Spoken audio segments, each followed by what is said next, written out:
we're wired to grow in a relationship. That's really how we're built. Relationship is the center of God's design for making disciples, reaching the lost, and all these other ancillary things.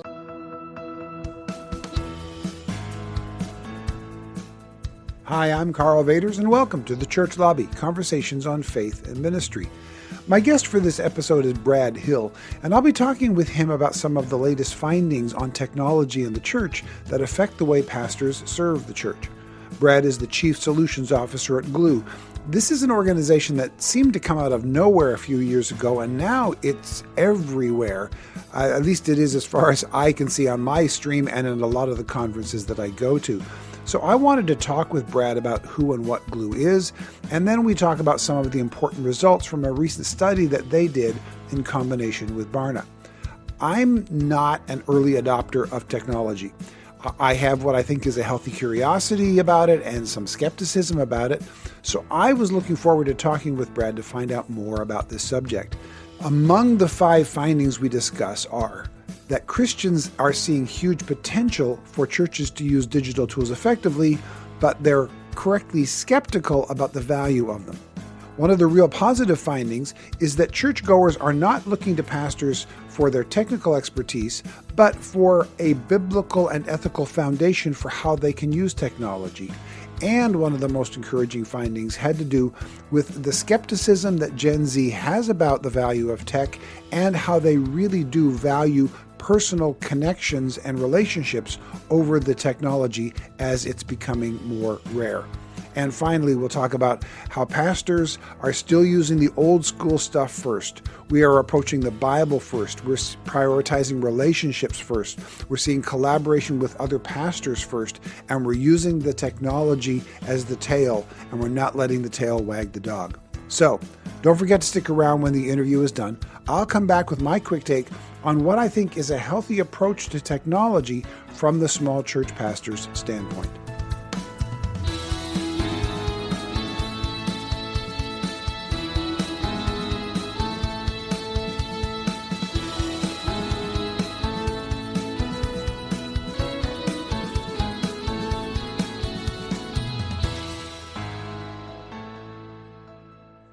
Well, Brad Hill, welcome to the podcast. It's good to have you here today.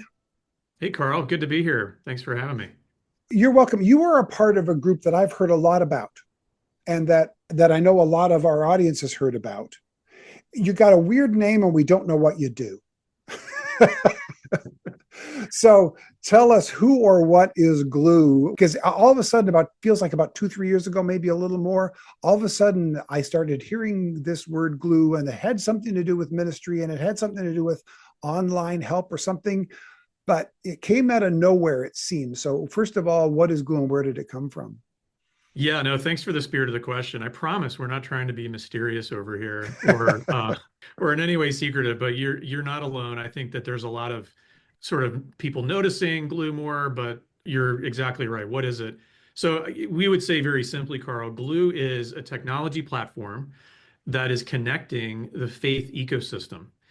And we often like to just pause on that last phrase, faith ecosystem, for a minute, because Okay. some of us may not be used to that phrase. It's the best words we've found to describe really what God has put in place. It's a very broad tapestry. It does include the church for sure. But what we also see is that there's a really amazing collection of organizations, some parachurch, denominational networks, city gospel movements, but also you go from there out to things like publishers. And Karl, I would include this podcast as one of those entities. There are services organizations, there are technology companies. There's really a very broad collection of folks that are serving into the church, really ultimately for the growth and discipleship and flourishing of people. So Gloo is building what we hope to be a connected platform underneath all of that, because we kind of exist on a core conviction we have that all of that faith ecosystem I just described is not nearly as connected as it needs to be.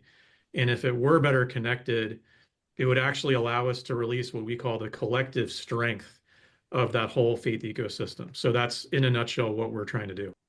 Okay, so I assume that's then where the name comes from, that you just came up with a noticeable spelling for the glue that kind of hopefully helps us to get together electronically. Yeah, don't hire us to help you with spelling. You're exactly right. Well, in all honesty, domain names these days kind of steer you. But yeah, Yeah. Gloo is the name, glue.com. People, when they hear the mission, they're like, oh, it makes sense. Ephesians 4 actually talks about the body and lists several parts, but it ends with this phrase that I love. It says, and every supporting ligament, or some translations, every connecting ligament. And so I've always found that it really find a home for what Glue's trying to do in that little phrase, because God cares deeply about all the parts of the body, but they're also meant to be connected. Okay. So I've been at a lot of conferences where there'll be a presentation from Glue or whatever. And just for our listeners to know, this is not a paid ad. This is an interview with Brad about the interesting things about tech that we want to get into.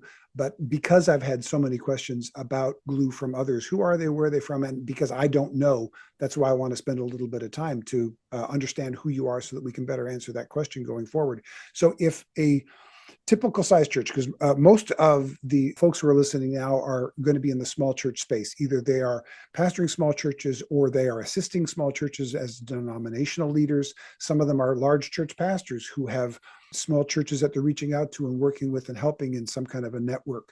But it typically is about the normative size or small church. A church of 50, give or take 50 would be typical, but all the way up to 200 typically. If a small church pastor is out there and is thinking, okay, I need help connecting online, what kind of questions do they need to be asking as they approach you? Well, let me start by just a little bit of numbers. So, as of when we're recording this, Karl, there are over 80,000 churches that have an account or in some way are benefiting from either free or premium tools on Glue. And you can't get to a number like that here in the US, 80,000 plus churches, without eventually moving all the way into mid-size and small church, just Sure. by the number. So I just want to dispel any concerns there, really to say we're built for every church. And quite honestly, we love small churches. We do a lot with church planting as well, by the way. And so our core belief too is that every church, every leader needs to be contending with technology in a redemptive way. The great news, we're living in an age just of incredible explosion right now of technical capabilities. And we believe it's incumbent on us to be thoughtful about how we can use them. So to answer your question very practically, how does a church use Glue? One of the key ways is communications. We offer a free texting service to any church that would like to use it. Why would a small church text? Well, what we learn is that first of all, texts get read and opened way more than email. If you're still among those that are sending out maybe a weekly email newsletter, that's great. God bless you. Keep doing that. But if you can use texting both for broadcast, but even better for one-on-one discipling, prayer, first time visitor engagement, those kinds of uses, what you're going to find is it gets responded to far more, usually more than twice the rate of email. So we've been able to work with a number of entities to make that service available for free. And there's also a premium layer of that if churches wish to go even deeper with some, additional reporting and nicer features on top of that. We also have a service called Glue Plus. And what that allows a church to do is have access to a number of resources, not from us, but from hundreds of other ministries. These are marriage ministries, discipleship, evangelism training, abuse prevention, advice for tax and law principles that affect nonprofits, like a very wide swath of resources and services out there. You can browse those for free. Think of Glue Plus, however, almost like a membership, kind of like an Amazon Prime, that gives you access to these for savings or exclusive benefits. One of the favorites, by the way, I'll close on this, that churches use a lot with Glue Plus is something called the New Mover Program. And this actually is an automated service that every month sends direct mail out to any new family that just moved into your surrounding area. And it can invite them to your church. And you get to be in charge of how many and what kind of budget you want to devote to that. And then we can actually link those physical direct mail pieces to a church's texting to create a better digital connection so that you can track them and know who's coming. So that's a very popular service Okay. with Glue Plus.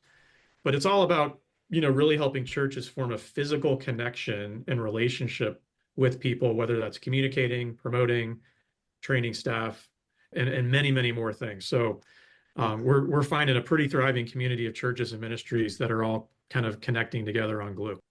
Okay. So if there's a small church pastor out there, maybe bivocational, doesn't have a lot of time, knows that their church needs to be better connected online, but doesn't even know where to start, is there a way to get a hold of somebody at Gloo and say, can you even give me a suggestion as to how I would begin getting more connected with my people online? Or do I need to come in with some ideas myself and just buy a product that fits that? Absolutely. We've worked really hard on this, Karl, too, because we're throwing around big numbers here, but it's done one at a time. So as a pastor comes in, we absolutely want to actually have a conversation if they're willing to do so. I've got a team here that spends their full day just interacting with churches that are relatively new to Gloo and asking a few questions, steering. You don't have to come prepared, but we'll help you kind of get in the right spot to start. We integrate, by the way, with most of the tools that churches use, whether it's church management systems or, MailChimp email service. So our goal is to make it pretty easy and effortless to get started. We don't want this to feel like you're adding yet another piece of technology to the pile, but that it actually creates a seamless connection between the things you might already use. Right Now Media is a great example. We have a deep partnership with them, and by connecting Gloo to Right Now Media, it can actually streamline the use of that service, which we love and recommend all the time. But every time a new person joins your church and gets added to your database, we can automate that process to get them into your video content as well. So lots of different ways to get started. But yes, we love being on the phone talking to churches one-on-one. Sometimes we do group sessions and also trying to build a community so our churches can help each other and help solve problems collectively. Because if you're experiencing it, I bet you another pastor has probably been through a similar thing. Got it. Got it. No, that sounds very helpful because I think for a lot of folks, there's an intimidation factor. Pastors typically, we're good with people, we're bad with tech. And to have someone who can come alongside and talk to us as a person to help us with the tech, Yes. that sounds like an answer we'd hopefully be looking for. So, no, I appreciate that explanation. It now gives me a better understanding of what this weird name is all about. So that's much appreciated.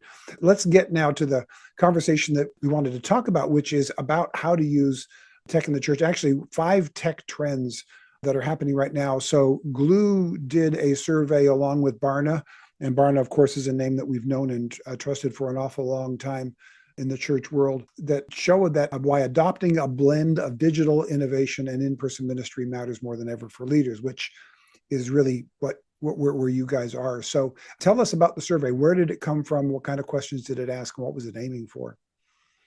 Yes, we first of all could not agree more. We share a deep respect for the team at Barna. They do great work.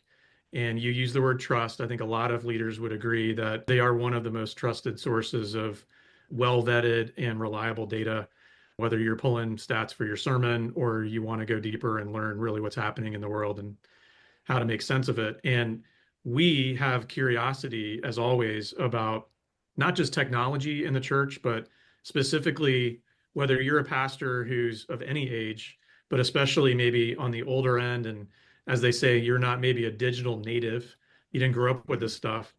We understand that can present some hurdles. But what's also true is if any church is seeking to thrive and ideally grow over time, you're invariably going to be reaching generations that may be more familiar and more comfortable and native with these technology tools. So a lot of our questions in this study were really aimed at how do pastors and leaders feel about technology in its use in ministry? But maybe the more eye-opening side is how your people feeling about it. And what I think we uncovered were a couple surprising insights that should be informative to any pastor to say, look, this isn't like core native tongue for me, but I'm shepherding people who live every day on screens and are raising kids and young people who do the same. It's incumbent in probably time for us to think about how we can not only navigate this ourselves, but I'm really interested in helping someone pastor through an age of technology. And I think knowing where your people stand is the first step on that. So that was the root of these questions and these 5 trends that we came up with. Okay, great. So let's take a look at the trends one at a time. I'll just read it off to you, and let's have a conversation about each one of them as we walk through. Trend number one that was written about was Christians see huge potential for churches to use digital tools effectively. So basically, what we're asking here is, hey, Christian, hey, layperson, church attender, what do you think about just your church or churches in general using technology? And so, a couple of the really standout numbers here, three quarters, 75% would say using technology for things like online giving. That's a strong plus. And I would say certainly this far past COVID, many, many churches have now embraced that as at least a way to present God with your tithes and offerings, and it's quite effective. Having a digital hub in my church where I can get access to resources, that could be the sermons, but it might also go beyond that to books that my pastor might recommend or other content that our church, so think about the new modern equivalent of the old church library that I grew up with. I don't Yeah. know a lot of churches anymore that have my grandma was a librarian in the church and she really was upset the day they closed it. But Hmm. we got plenty of ways to get content out Yeah. digitally now. And about same 74% said that was applicable. Other things like use of social media, communicating digitally, right? Back to the texting idea. And even this was a little surprising to me. Would you be in favor of your church exploring virtual counseling or support services? About 59%, close to 60% said yes on that. Wow. Now, I think the connotation there is not, I'm not being counseled by a machine. It's still a person on the other end. But by the way, Karl, we're seeing that in the general culture now. There's apps and tools out there that provide counseling without having to leave your house. So the Yeah. world is kind of caught up to that. And I think what we're seeing is our congregants are growing more comfortable saying, yeah, if the church did that, I'd be okay with it. Yeah, that's one of the things I noticed. COVID jump started and accelerated a lot of things that were just kind of nascent at the time. And one of them, of course, is I mean, you and I right now are looking at each other's faces, but we're three time zones away from each other. And this is not an unusual way to have a conversation now. 5 years ago, pre-COVID, the idea of watching a church live stream or of having a conference through a conference call on Zoom was something that was iffy, weird, and less than. And Right. now it's standard. And now to the point, as you're saying, even for counseling, there are a lot of counselors, both counseling groups and individual counselors, who do as much or more counseling online over Zoom as they do physically in the room, which is making counseling and other levels of expertise available to people who couldn't get it before, particularly those in rural communities who would have had to drive often hours and hours to a large enough city where there were counselors or there were financial advisors or there were whatever you're looking for. But now, if you've got internet access, you can get what you need. And as usual, I think the church is probably slower than a lot of other groups at adapting this. So there's an openness to it. And as you said, what was the percentage of people who would be open to that? You said it was 60-40, 59%. something like that. Yeah. Yeah. So just Yeah. about 60-40. So even if the percentage of pastors aren't 60% in favor, it doesn't matter, Pastor, if you like it. 60% of the people who are looking for what you have like it. So we've got to be aware of how people are consuming it, whether or not it's the way we want to distribute it. Well said. And if I may just insert, this feels like a good moment because I can hear out there somebody tuning out saying, if I have to do another Zoom call, there's no Yeah. replacement for face to face. And I You would and say me to that both. person, in part, you're right. I mean, Yep. there is no replacement for face to face, but there are benefits, like you just noted. And a really important principle that we place as central here at Gloo, we care deeply about this. We believe God cares about this. We're wired to grow in a relationship. That's really how we're built. Relationship is the center of God's design for making disciples, reaching the lost, and all these other ancillary things. Technology doesn't do it. Content doesn't do it. It's relationship. Mm-hmm. However, and I'm just being pedantic on this point, our belief is that technology can support the relationship. It's where it gets to be problematic is if we try to make it replace a relationship. So that's just an important thing for every leader to keep in mind. evaluating a technology, should I go online counseling? Should I use texting? All those questions to me would be filtered through the lens of, is it helping to support a relationship that I'm trying to build with people? By the way, people who might not naturally set foot in my church, but would be willing to have a conversation, or like you said, maybe rural and it's problematic. We think those are very redemptive uses of technology and hopefully would lead to face-to-face or other Yeah. encounters that support the relationship more. Yeah. Yeah. So you mentioned, people have I think a legitimate concern that we don't want to have technology replace relationships. Speaking of which, probably the biggest sticking point for that today would be AI, which is the second point that this survey revealed. Number two, churchgoers want pastors to address AI use thoughtfully and wisely. So there are people who are looking to the church for wisdom on the appropriate uses of AI. Yeah, I mean, AI is everywhere. I don't Mhm. know about you, but I'm using it when I don't realize I'm using it, right? we all are. That's right. Yeah. And there's also there's stories about it that can scare you. There's all kinds of things in between. And I mean, AI as a term has almost become larger than itself. I mean, you Yeah. just say those two letters and people conjure up an opinion. But you're right, Karl. I mean, we use it whether you're talking to Siri or listening to a Spotify playlist, it's all there. I think we've missed a little bit of what category we're in. AI is undoubtedly a technology phenomenon, and we're doing a lot of work in this area. But I also believe that AI really brings a cultural phenomenon, and it's a massive shift. Mm. And so you're right. When our research here uncovered, for example, that 42% of people said they would like to hear from their pastor about how to use AI wisely. What we don't think that means is that your congregants want you to teach them how to use ChatGPT. They're not expecting you to be an expert on all the jargon and acronyms. But when you use these tools, it suddenly calls into effect some very existential questions for the user.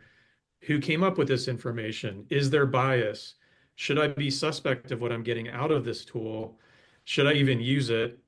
Right? All these questions. I mean, I'm a parent. My teenage child was actually accused of cheating in English class, and it created a bit of a conundrum for my wife and I because we had to decide how to parent through an age of AI when schools are busy trying to clamp down on kids Mm. just writing their papers in ChatGPT.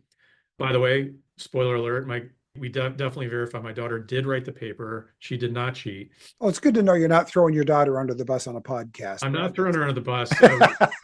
We're very proud of her, and Good. she's just a good writer. But man, if my pastor had or would have some guidance for us as parents about how to navigate that Mm. situation, Yeah. or maybe even I think this is a great call for us to return to deeper biblical literacy so we can spot the truth and spot the fake. Right. Yeah. So I think these are all opportunities AI brings us. Also, by the way, AI is being used in the church, whether it's ChatGPT, there's some great tools out there, Faith Assistant, Church.tech, that are built to help streamline workflows in the church. About a third of our people in our study said they're not necessarily against that, but they would like to know. So they're saying, hey, if you're using AI, we would just love to know that you're using AI and maybe note it or put an asterisk or, what have you. So your congregation's not closed off to it. They're actually looking for guidance and looking for transparency. Before we continue, I'd like to take less than a minute to mention 3 important items. First, if you're new to this podcast, it's a product of helping small churches thrive at karlvaters.com. We provide encouragement and resources for pastors of the 90% of churches that aren't big through workshops, books, articles, this podcast, and more. Second, our current project is to raise approximately $20,000 to help us conduct small church pastor workshops in Indonesia, Malaysia, Austria, Switzerland, and Germany in 2025, including translating and printing one of my books, The Grasshopper Myth, into the Indonesian language to give for free to 1,000 small church pastors. The churches that need our help can typically afford it the least, so if you'd like to help us do this, you can support us at karlvaters.com/support. And third, you can subscribe to my free weekly newsletter and get all the latest resources and news at karlvaters.com/subscribe. Links for all of this will be in the show notes. Now, back to my interview. Yeah. So the essence behind this isn't that they're looking to learn about how to do AI from the pastor, but they are looking to us for the values and how to think wisely, how to think ethically, and how to think biblically about how to use this. So we need to pause for a moment, step back, look a level deeper, not be reactionary just simply because it's new and strange and feels weird to us. When somebody says they use AI, for instance, for sermon research, it doesn't mean that AI wrote their sermon. It means often that AI acted like a research assistant and looked up some history or some passages, and then the pastor went through and used that research to help them craft their own sermon from their own heart.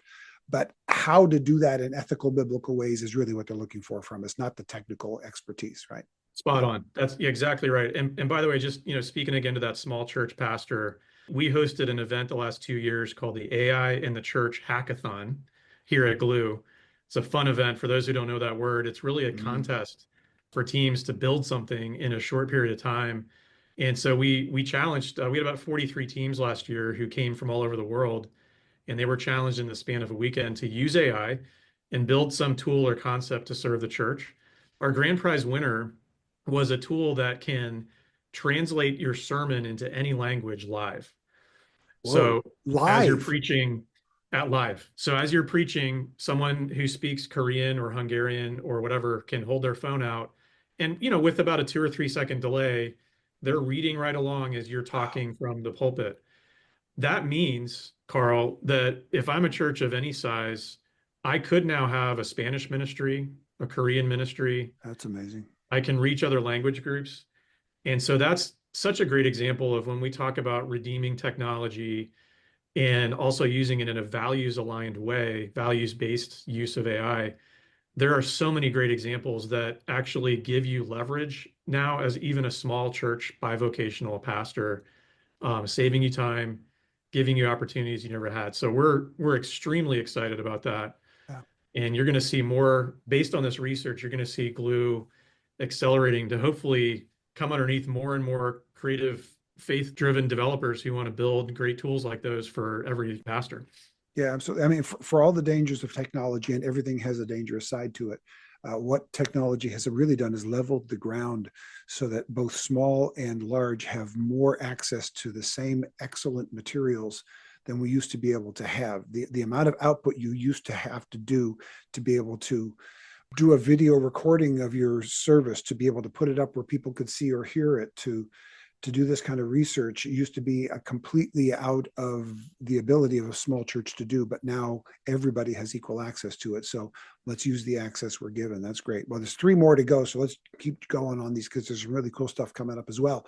Third one was this: Gen Z may live online, but they still crave in-person relationships over digital connections.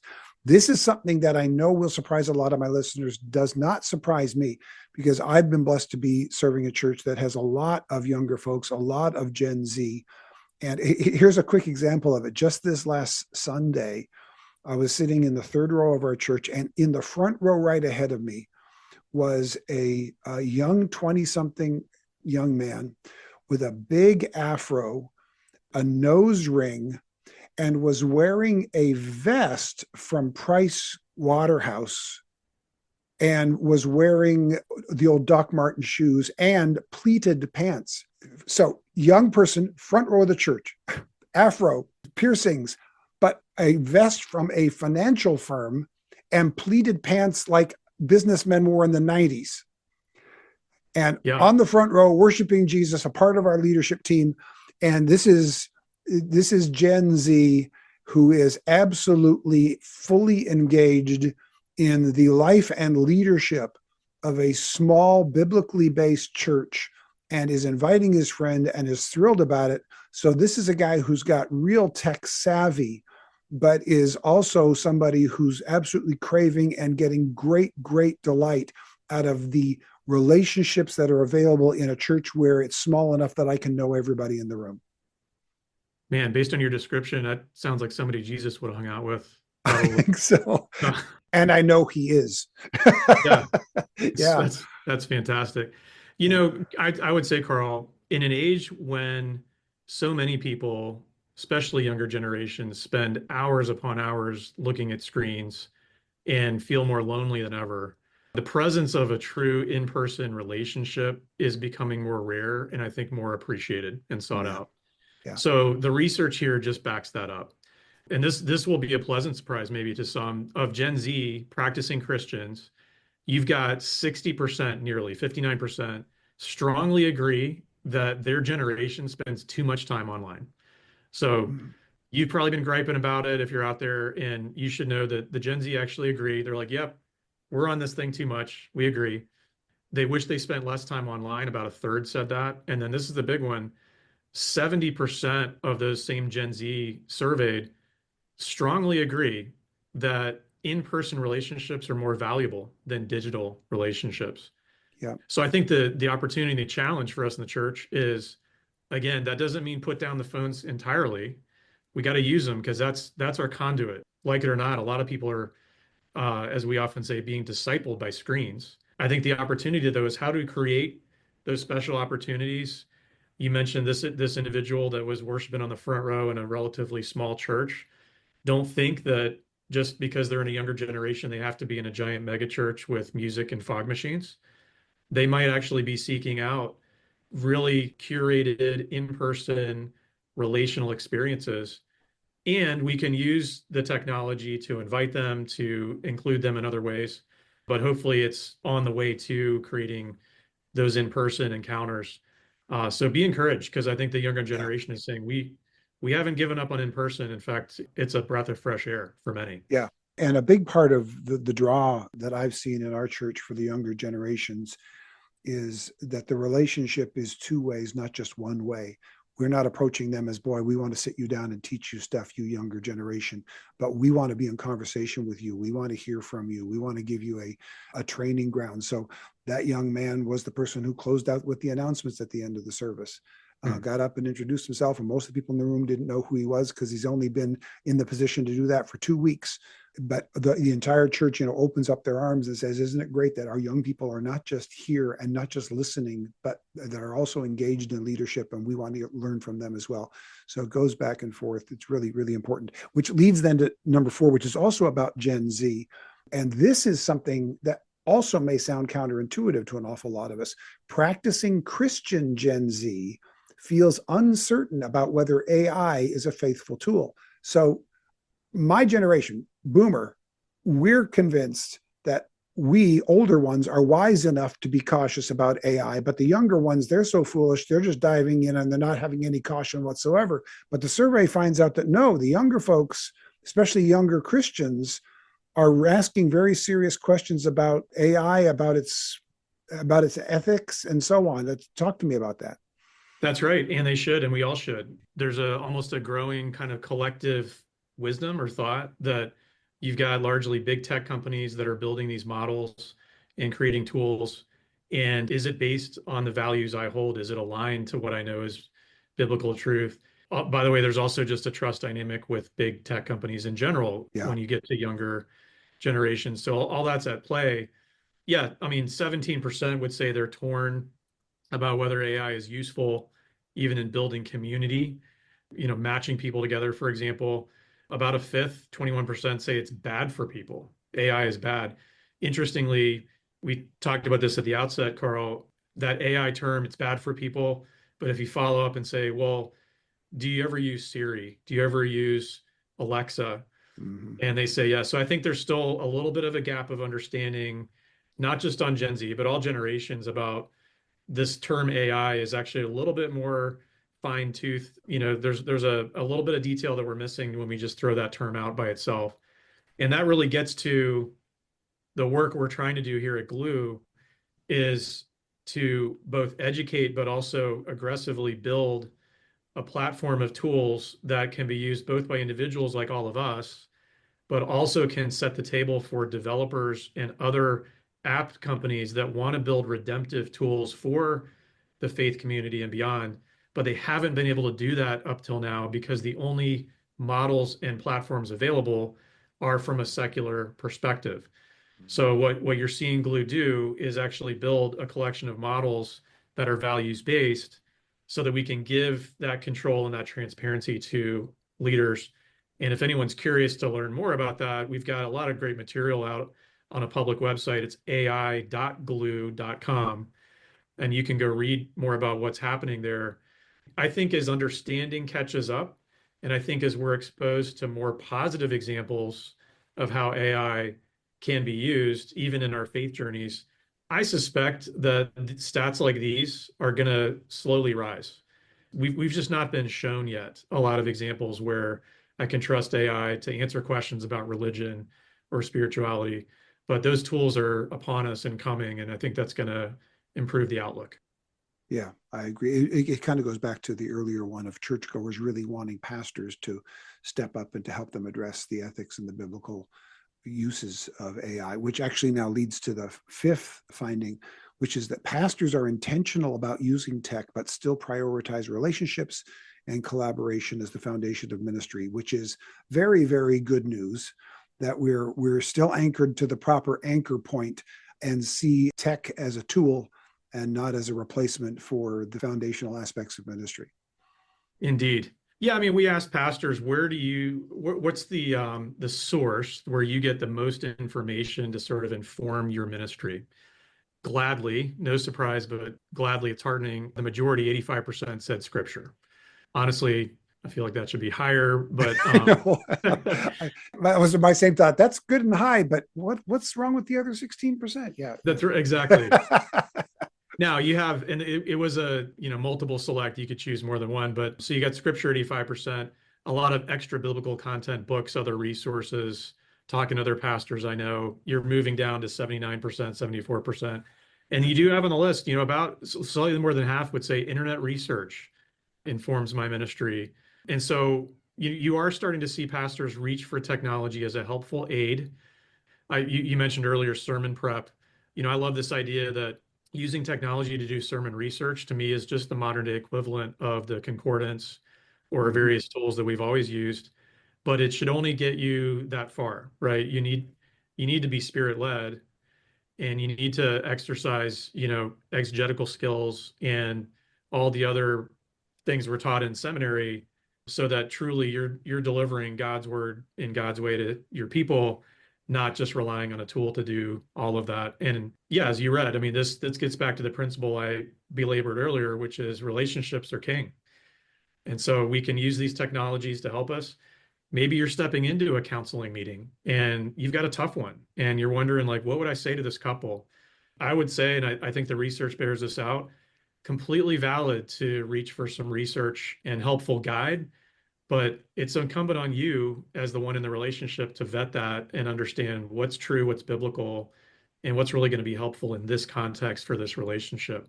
So you as a leader still have the agency, but the tech can help. Right. Before we get to the lightning round questions, is there a way that you can take all of these results? Is there a way you can boil it down to, for the primary audience, which is the small churches and small church pastors and leaders, what would you say would be a primary takeaway or two from this data for the typical pastor of the typical size church? What is it telling us about technology and the church? Yeah, I appreciate the way you phrased that. I would boil it down this way, Karl. I think we're going to serve our people best when we remain curious about technology and thoughtful in how we apply it.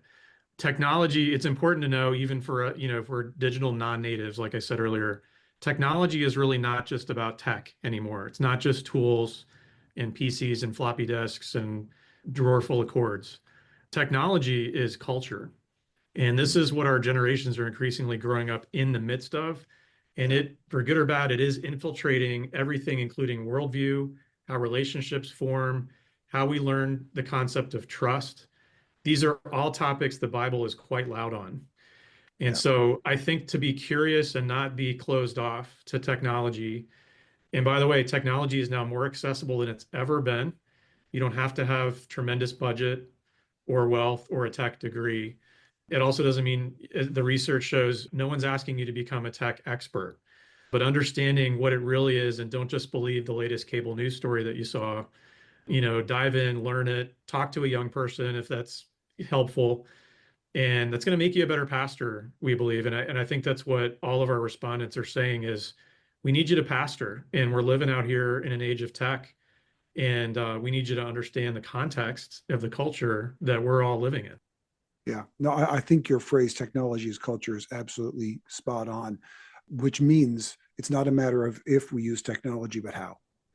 So there's no Right. opting out of it. There's no going off the grid. There's no ignoring it. You've got to deal with it correctly. You got to deal with it biblically.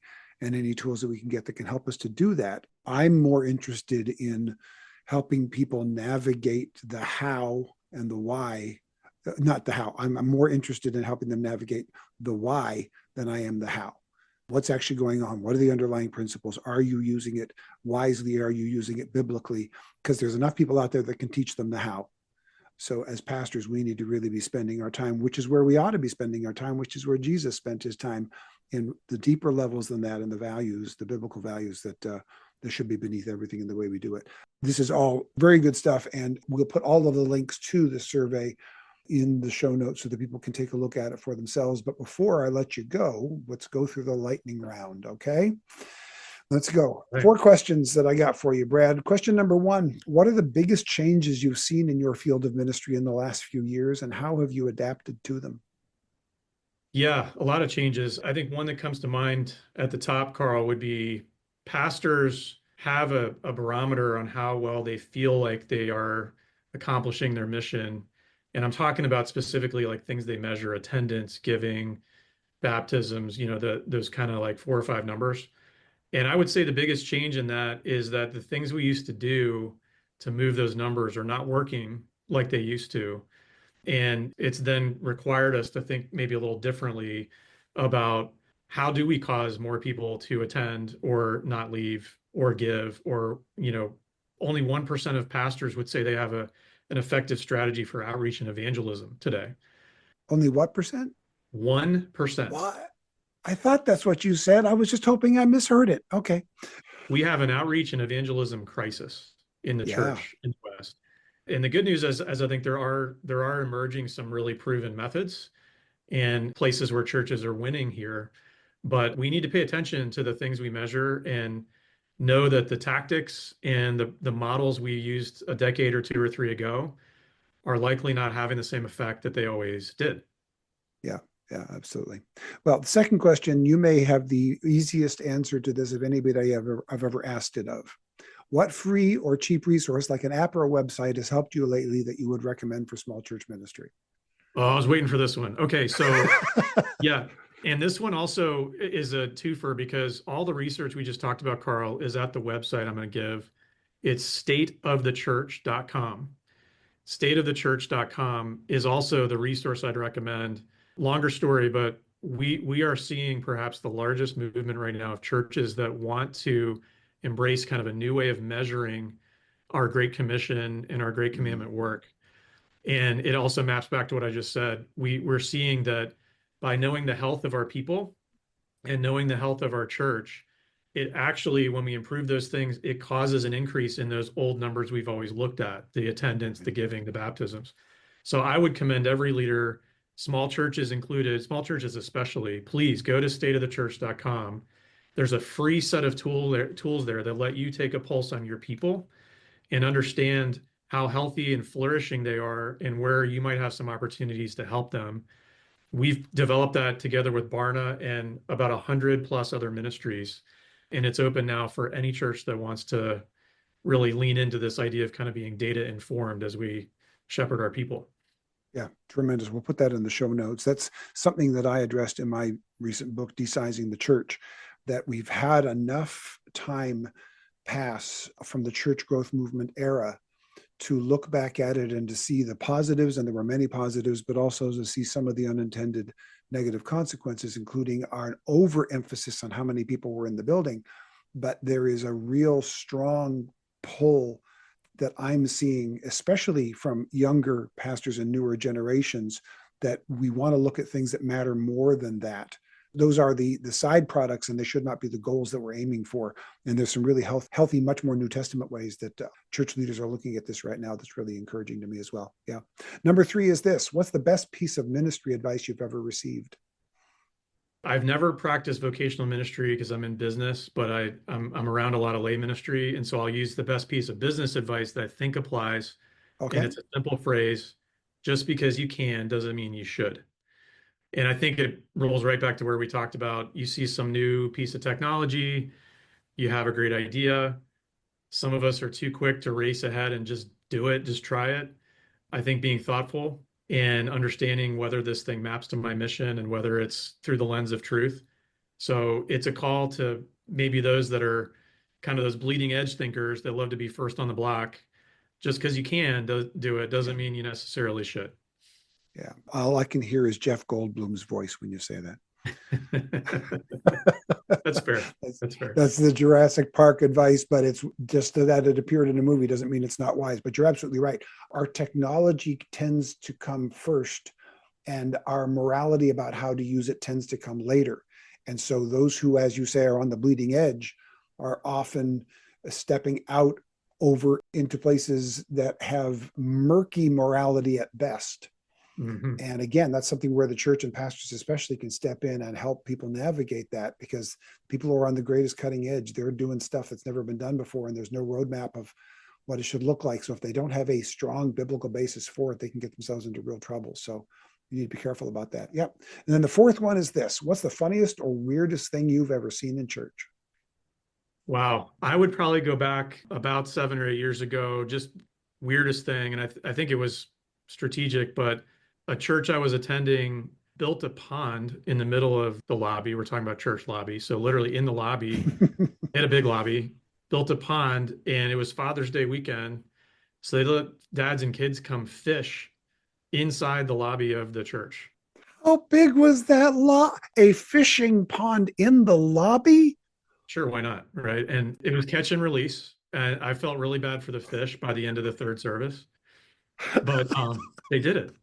So that's Wow. probably the weirdest thing I've ever seen. Yeah, catch and release is a weird thing for people who are told to be fishers of men, though. So anyway, I'll just hey, for those who do want to follow up more with the information we've talked about, the best place for a pastor to begin this research is to go where? Yeah, I give you gloo.com. And as we said, it's GLOO, Yeah, gloo.com. Will get you most of what we talked about. And then the research in particular is most accessible if you go to stateofthechurch.com.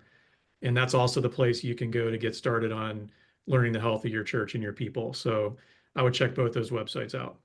terrific. And we'll put links to those in the show notes as well. Brad, thank you so much for your help today. Thanks for this research. It's insightful, and it's really helpful for folks in my position and for the folks that I work with to know that while there is an advance of technology at paces that are making our heads spin, there are people in that space who understand the redemptive value of the gospel and are trying to navigate these spaces in biblical ways.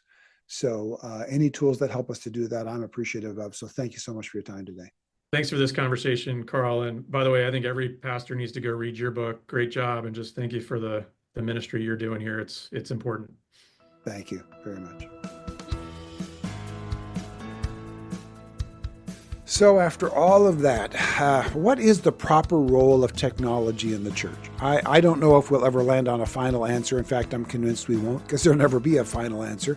But I do know we need to stay engaged in the conversation. So my two big takeaways from this talk with Brad are this. Number one, that people, including younger generations, are not looking to the church to be technical innovators.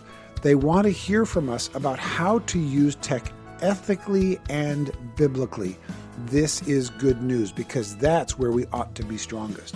Secondly, in the interview, I mentioned that technology has leveled the playing field in a lot of good ways.